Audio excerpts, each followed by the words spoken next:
Picture this. You wake up one morning feeling that all too familiar heaviness deep in your lower belly. You head to the bathroom, sit down, and you wait, and you wait, and nothing happens. You strain a little harder, still nothing. You think, maybe I just need another cup of coffee. So you get up and try again an hour later. Same result. By the third or fourth attempt, something has shifted, and not in a good way. Now there's real pain, a deep, dull, almost throbbing ache that radiates from your lower back all the way down into your pelvis. You begin to feel full, bloated, almost feverish, and a quiet little voice in the back of your mind starts whispering, something is seriously wrong. If that story sounds familiar, if you are watching this right now and that scenario hit a little too close to home, I want you to stop whatever else you are doing and pay very close attention to the next 18 minutes, because what I am about to share with you could genuinely save you from a dangerous, potentially life-threatening medical emergency. My name is Dr. Franklin, and today we are having the conversation that nobody wants to have, but that millions of people, especially adults over the age of 60, desperately need. Today's topic, stool that is physically stuck inside the rectum. What is it? How does it happen? What are the warning signs your body sends before it becomes catastrophic? And most importantly, what do you do about it right now, step by step? I promise you, by the time this video is over, you are going to understand your own digestive system in a way that no doctor has ever taken the time to explain to you. And that knowledge, that is going to be the most important thing you carry out of this conversation. So take a slow breath, get comfortable, and let's get into it. Before we get into this, I would love to hear from you. Where are you watching from today? Drop your city or country in the comments below. I read every single one, and it really helps me see who is part of this community. All right, now let us get into it. And I want to start not with the solution, but with the problem itself. Because here's the thing most people get wrong. They treat digestive issues like a dripping faucet. Ignore it for a while, stick a bucket under it, hope for the best. But what we are dealing with here is not a leaky faucet. This is more like a pipe that has completely seized up. And understanding exactly why it happened is the key to both fixing it right now and making sure it never happens to you again. The medical term for what you are experiencing is called a fecal impaction. But forget the clinical language for a moment. In plain human terms, here is exactly what is happening inside your body right now. Your large intestine, that 5-foot-long tube that winds through your abdominal cavity, has one very important job: to absorb water from whatever passes through it. It is incredibly efficient at this job, brilliantly efficient actually. The problem is that when stool sits inside the colon for too long without moving forward, your body doesn't know to stop extracting moisture. It just keeps pulling water out hour after hour, day after day.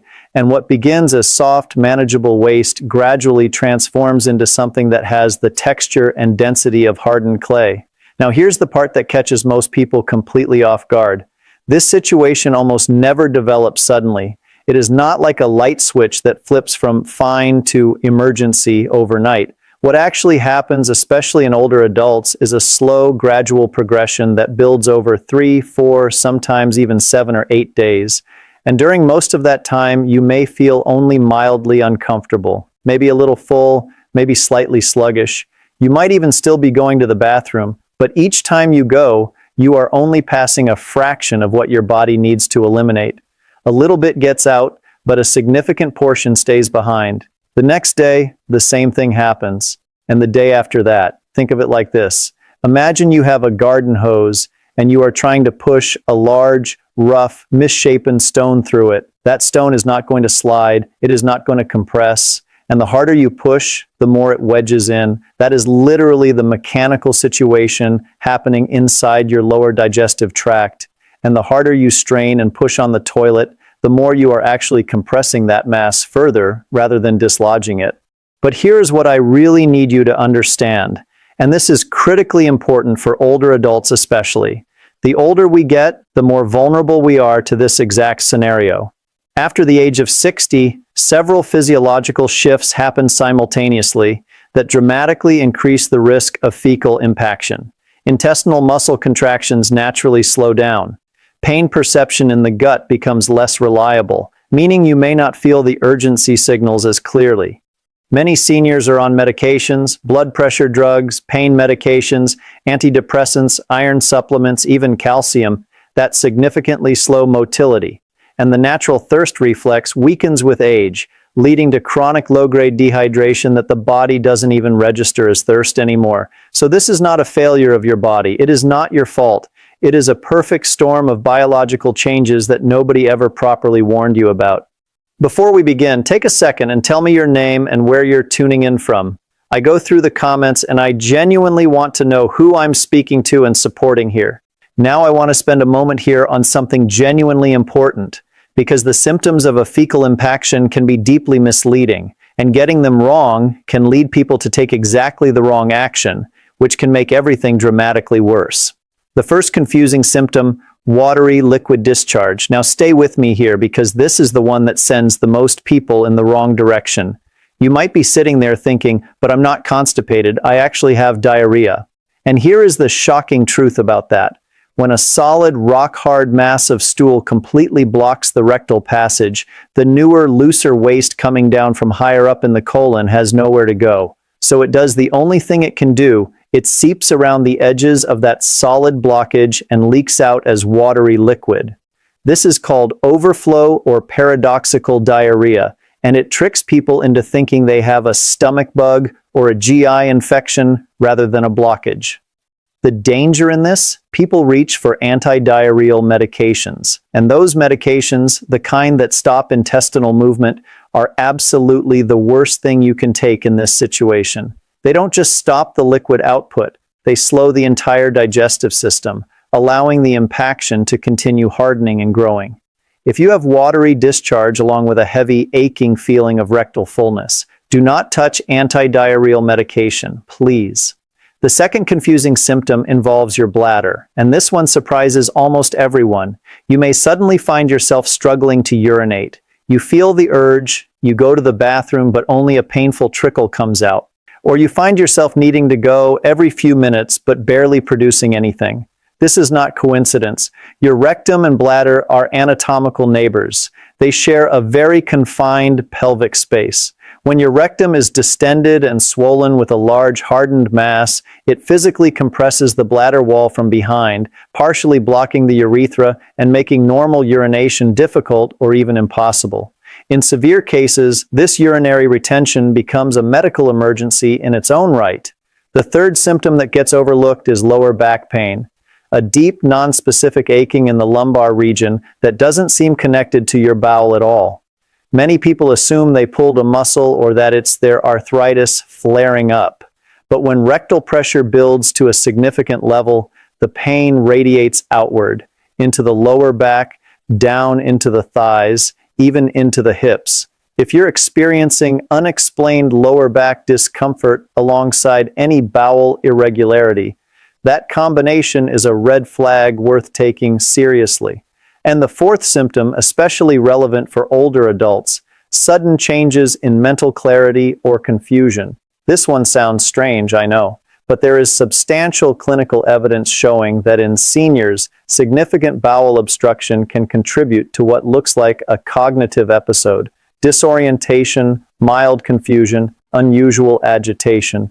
This is due to the systemic physical stress and discomfort the body is under, combined in some cases with early toxic buildup. If an older loved one seems suddenly off mentally without obvious cause, always consider their bowel status as a contributing factor. If this is the kind of information nobody ever told you before, hit subscribe right now, because there is a lot more where that came from. And trust me, what comes next, you need to hear. Let me be straightforward with you now, because I believe you deserve the truth delivered clearly, not wrapped in gentle language that softens the message into something that doesn't land with the gravity it deserves. A fecal impaction is a genuine medical emergency, not a nuisance, not something to wait out. If left unaddressed, the consequences escalate in a very predictable and very serious pattern. Stage 1.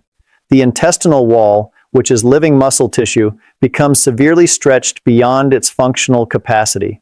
Blood supply to that stretched tissue begins to diminish. The muscle begins to lose its ability to contract and push waste forward. Essentially, that section of bowel starts to go quiet, what clinicians call an ileus. Stage 2.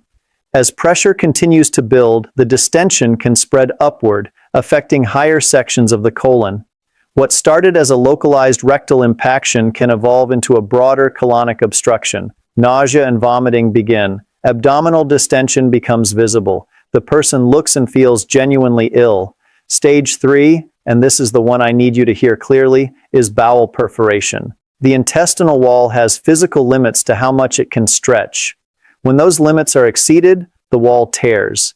And when that happens, the contents of the bowel, fecal material, bacteria, toxic byproducts of digestion, spill directly into the sterile abdominal cavity. What follows is a rapidly progressing infection called peritonitis, and it is life-threatening. Without emergency surgical intervention, it is fatal. I am not sharing this to frighten you. I am sharing it because the stakes of ignoring this condition are real, and you have every right to understand them clearly. The window between serious but manageable and life-threatening emergency is not as wide as most people assume. So what does the danger zone actually look like from the inside? Here are the signals that mean you need to call 911 or get to an emergency room without delay. A rigid, board-like abdomen that is tender to the touch. A high fever above 101 degrees Fahrenheit. Sudden, severe abdominal pain that is constant and worsening, not crampy and intermittent. Complete inability to pass gas at all. Vomiting that does not stop. Or any sudden drop in blood pressure accompanied by confusion and cold, clammy skin. These are not wait-and-see symptoms. These are go-now symptoms. All right, let's shift gears from the why into the what do I actually do right now, because knowledge without action doesn't help you. And I want to give you a clear, logical sequence that you can follow starting tonight if necessary. The very first thing I need you to do, and I cannot say this strongly enough, is stop straining. Put the brakes on. Every time you bear down and push hard with a solid impaction blocking the exit, you are not helping. You are increasing intra-abdominal pressure, irritating already inflamed tissue, and risking hemorrhoids or small rectal tears. Straining will not move a fecal impaction. Not one single time in human history has white-knuckling it on the toilet dislodged a hardened mass, so we are going to stop doing that right now. Step 1. Lubrication and softening with glycerin suppositories.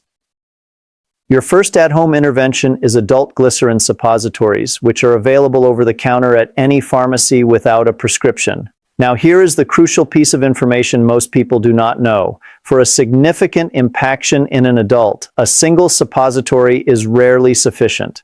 The standard protocol for a hardened rectal blockage in adults involves using 2 to 3 suppositories simultaneously. One alone simply may not generate enough lubricant to coat and soften a large dehydrated mass. Here is exactly how to do this correctly. First, do not stand up. Lie on your left side. This specific position, called the left lateral decubitus position, aligns the sigmoid colon and rectum in a way that allows gravity to assist rather than work against you. It also takes direct pressure off the rectal area. Next, apply a generous coating of a water-based lubricant to each suppository before insertion. Do not skip this step. The tissue inside your rectum is already irritated and inflamed, and dryness at this stage makes everything more painful and more difficult. Gently but firmly insert all 3 suppositories as deeply as possible.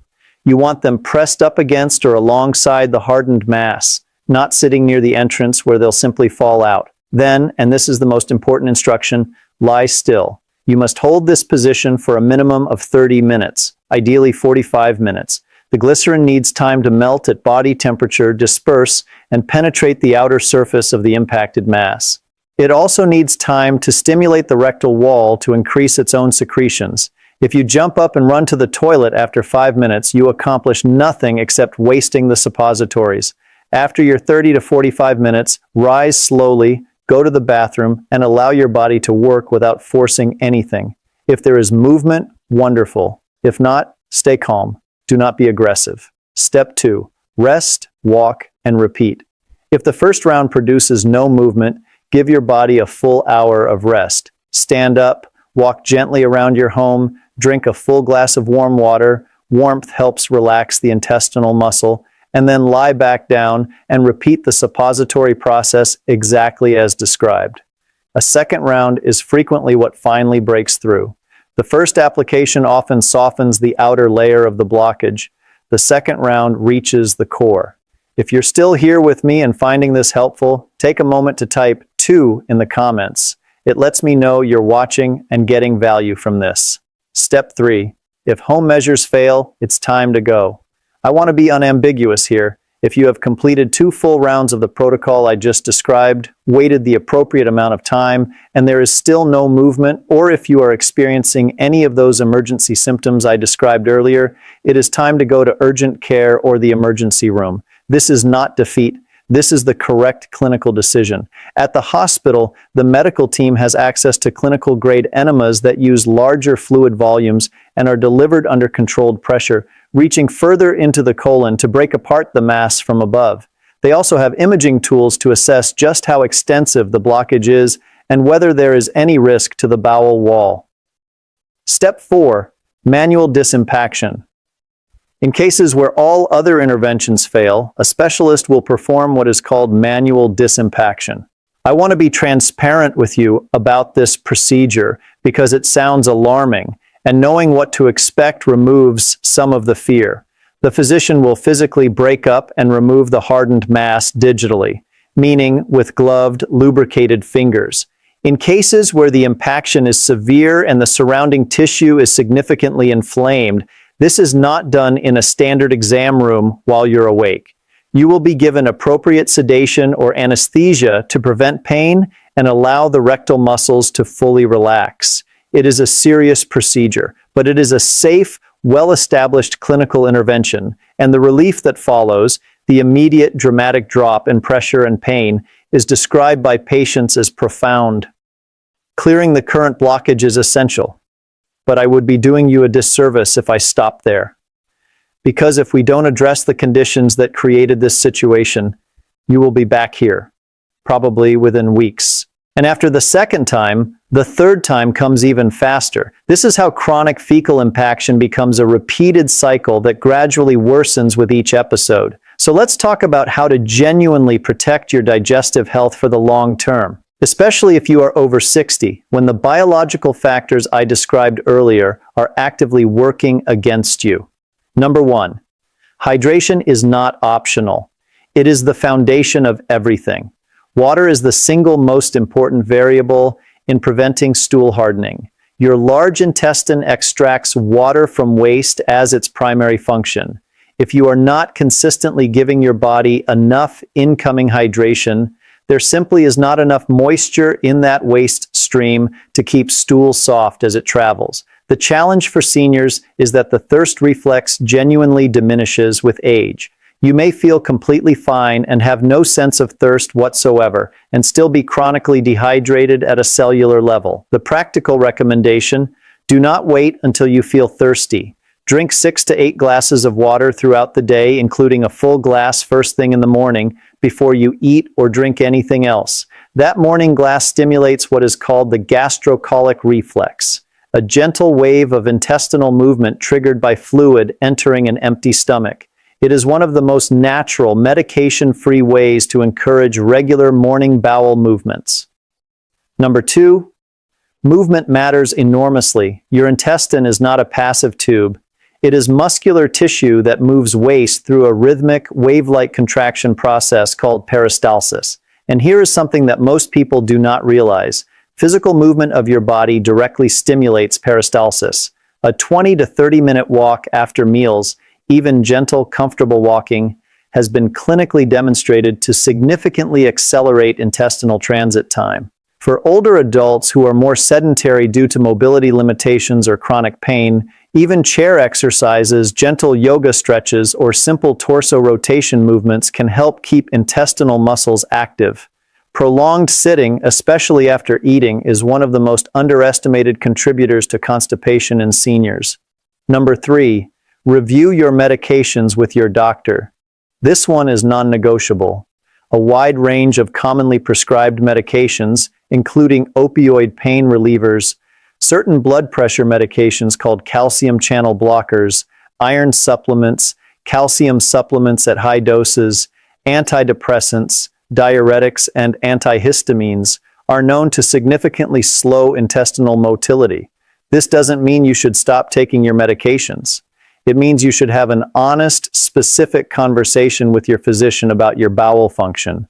Ask them directly, could any of my current medications be contributing to constipation? And if so, are there alternatives with less impact on my digestive system? Many doctors simply do not bring this up unless you ask. You need to be the one who raises it. Number 4, be very careful with stimulant laxatives. I want to take a moment here to address something that I see cause significant harm in older patients.